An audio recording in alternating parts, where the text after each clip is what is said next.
Dati mu byapa byonna era ososolamu ekyapa kimu ekyapa ekyawano kyabakuwa kushwale stepmother wafe kati olwo tutandike nga okuba amavivi nga twegenya stepmother mbusimanya tugenzewo kubeeranga wungwe dati ebiwa bitandika ddi era wabijjawa okubanga ffe tugatandika okwegayirira stepmother waffe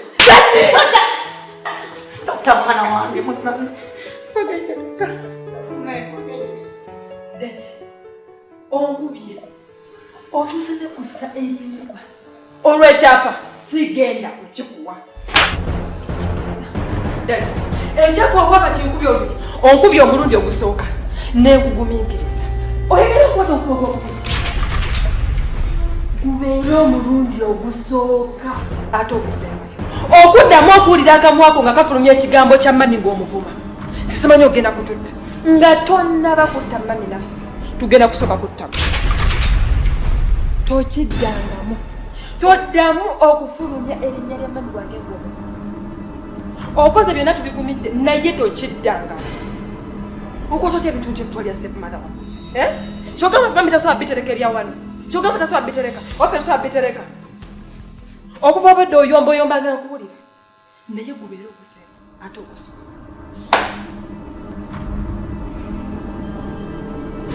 dali ate ekiddamu gubeere omulundi ogusooka ate ogusemba kubanga tonnaba kututa nja kusooka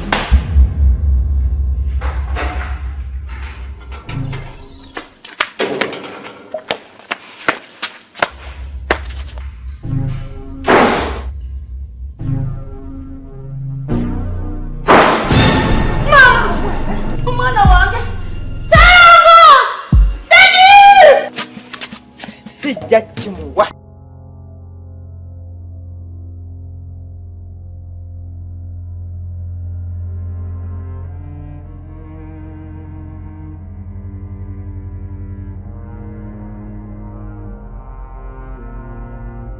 kale oba nzita kanzite naye kagenda nakyo naye akaana kano kalimu ki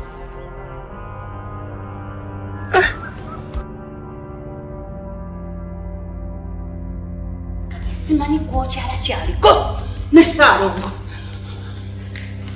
mami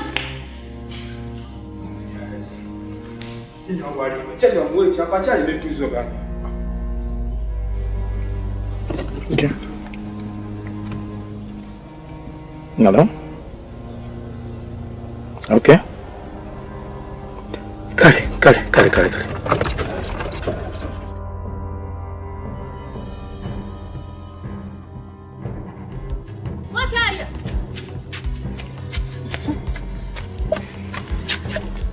Kwokyala mwana wange bw'obanga gwonna ekyapa ky'omusabye kimuwe maama nsonyiwa okugamba bino ebintu kuba ekyamazima kati bino ebintu bikususse okutegeera Saalongo wabanga awulira ayagala kyapa kya wano nze olwaleero nwanirira kyapa kya kitange naye agenda alwanirira kyapa kya kitaawe nze nwanirira bya kitange sigenda kimuwa kituufu ekyapa gw'okirina naye mwana gwe lwaki buli lwekugamba nti tukole bwe tutyoba bwe tuti otandika kwebuzaabuza kyokka ng'oli muwala mulungi kyokka buli lwekugamba odde eno odde eri naye kiki sooka oyimirire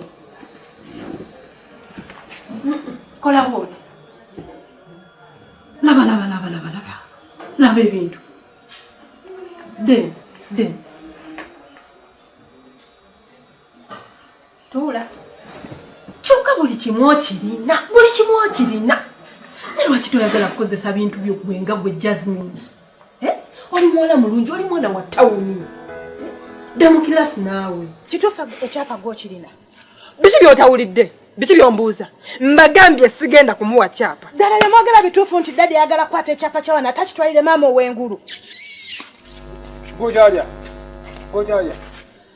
wagwalina ekyapa ky'omusajja tokimuwa naleka tuzoganya otegeera bulungi ab'eŋŋonge bagamba feza atuluma bigere naye ezizo zaava ku bigere byonna ne ziruma bwongo zonna envuuza zakkatira ku bwongo obwo ate onvuuma gwe tosiriwala nagambye okunvuuma nagambye bwe mba njogera kati ku nsonga y'ekyapa kya wano saagala kuddamu kuwulira ng'obebenga Mama. Kuchede biti byakola kati. Musajja tutamwa kyapa kye na tuvaako naleka tuzoganira.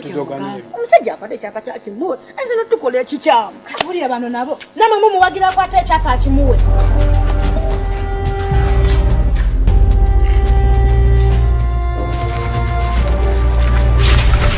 We. Ogwo kyalya.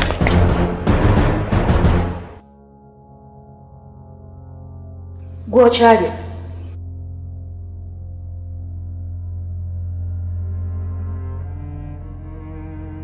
Gwo kyali obadde ki? Mama ze.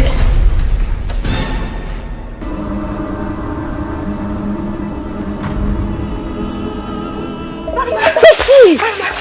Ikona gudde mu mulyango. Ani mule. Mama. Mbadde nva kusiba ku nviiri za Katambaala. Ngenda mu nnyumba zijjetawulo ngende naabe. Nasanga gwo kyali nga agudde mu mulyango. Ali awo. Teyenyenya.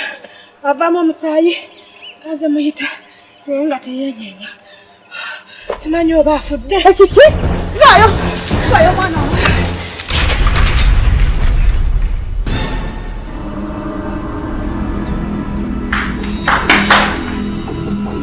Ojayo.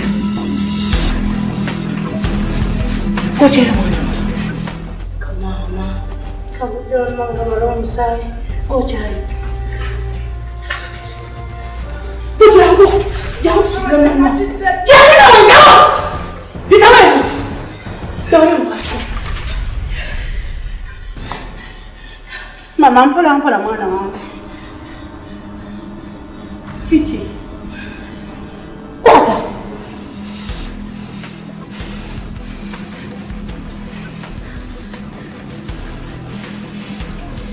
Salo. Obadde ki? Obadde ki Ssaalongo? Nga toli mu mbeera zo.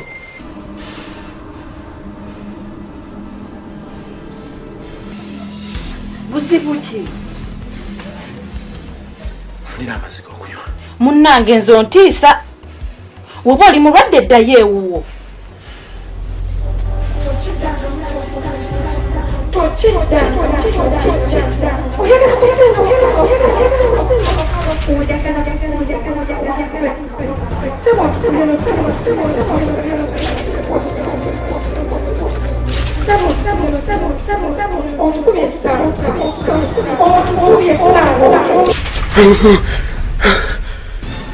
Oli mulwadde Ssaalongo. Genda mu ddwaliro.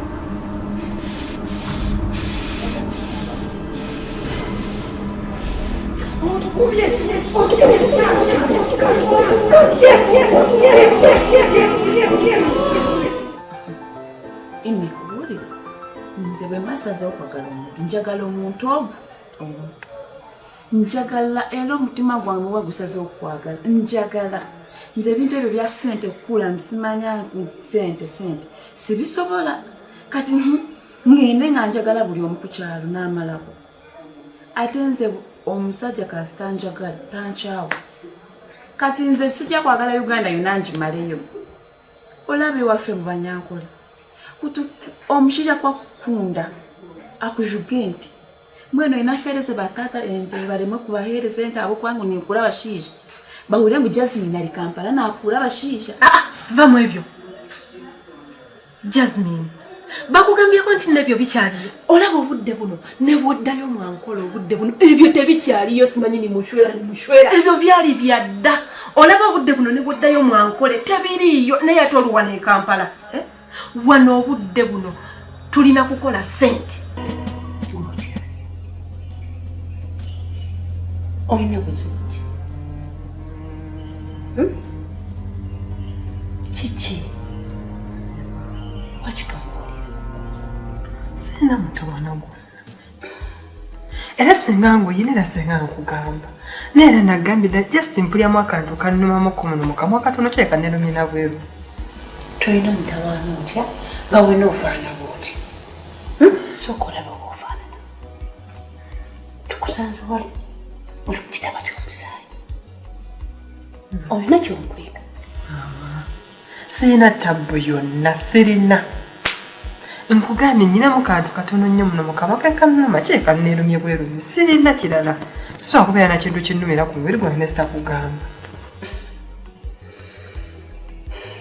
ate nawe nkimanyi oyagala ssente nkimanyi oyagala ssente kale fayini ebyo ebyokugamba nti nno simanyi ofuna omusajja w'omu obeere naye kirungi naye nga waliwo ssente olina okukola ssente n'olyoka obeera n'omuntu we yenna gw'oyagala nga nawe kennyininyini osobola okulagira naye ebyo byali byadda ojja kukola ssente nkulaba ate ozaagala oyagala ssente ate ojja zikola ggwe oyagala ssente okuva leero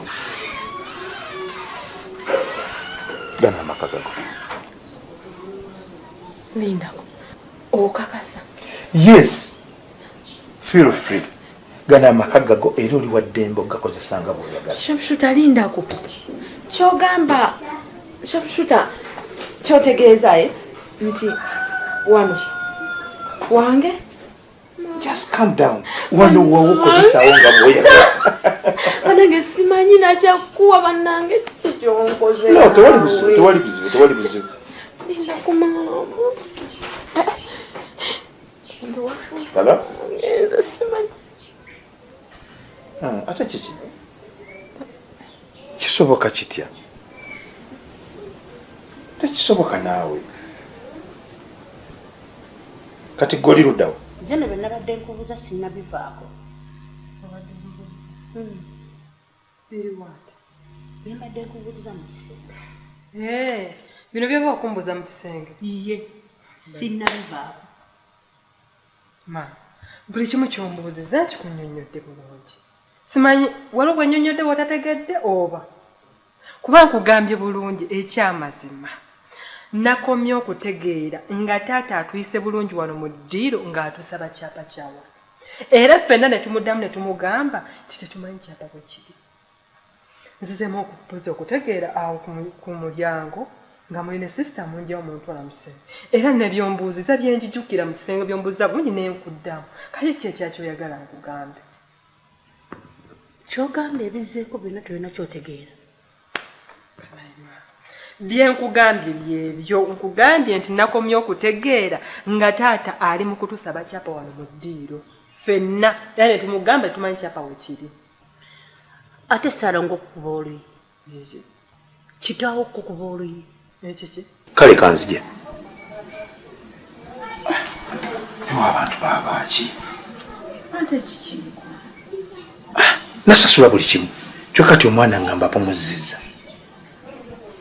mukwano manyi kansooka entukeko ewaka kale genda naye era yanguwayo kyobumanya nze wano ntyawo mukwano just feel free wano wawo oli wa ddembe okukozesa buli kimu kyoyagala nga gwe tewali buzibu okay?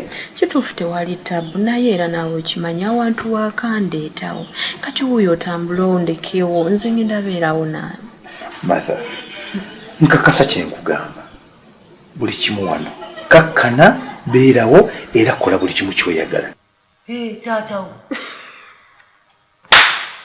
naye maama kati wenkulaba olinga ayina entalo zoyagala okukwata nze nkulwanyeko kubanga ekituufu Saalongo tasobola wadde n'okukirowoozaako wadde n'okukirootako okukwata oba kangaba okukanyuga omukono gwe nankuba oluyi bw'oba obadde oyagala nze nnyingire mu ntalo zo nzikulwanire teesayo ekintu ekirala ogambe tukole ne ku kino na kino entalo zo nziyingire kuba kyo kyenkakasa Saalongo alinga oli Saalongo Sonko abo abasajja babiri kyembakakasaako tekuliiko n'omu asobola galula luyirwe n'alukona ku mwana we kati gwe gwotandise okuwaayiriza omugaye simanya yankubi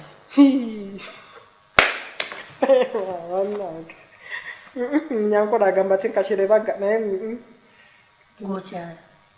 Naye ng'oli mu mbeera nungi. maama buzibu ki olina mutawaana ki Kale entalo sigenda zikulwanira ezo ebyo katubiveeko. Gokyali. Ekyapa kya taatawo wakijja ddi mu briefcase nga twali twakitereka. Era wategeera otya tikiri mu briefcase. Njagala ombuulire nga tonnimba ekigambo wadde n'eki. ombuulire diri wategeera nti ekyapa kya kitawo kiri mu briefcase era wakijja mutti.